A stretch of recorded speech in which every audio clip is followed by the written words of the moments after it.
சென்னையில் திட்டமிடப்பட்ட பரந்தூர் 2ஆம் விமான நிலைய திட்டத்தை தமிழ்நாடு அரசு கைவிடுவதாக அறிவித்திருக்கும் நிலையில் சென்னைக்கு 2ஆம் விமான நிலையம் ஏன் அவசியம் என்பது குறித்து விவரிக்கிறது எழுத்தாளர் மு. ராமநாதன் சிந்தை இணையதளத்தில் எழுதிய சென்னைக்கு 2ஆம் விமான நிலையம் எப்போது வரும் எனும் கட்டுரை.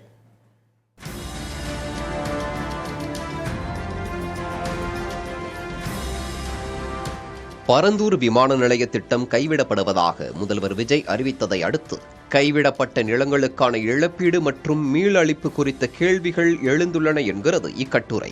இந்திய அளவில் பயணிகர் மற்றும் விமானங்களின் எண்ணிக்கையில் சென்னை விமான நிலையம் பெங்களூரு, ஹைதராபாத் ஆகிய நகரங்களை விட பின்தங்கி 5வது இடத்திற்கு தள்ளப்பட்டுள்ளது என்கிறது இக்கட்டுரை.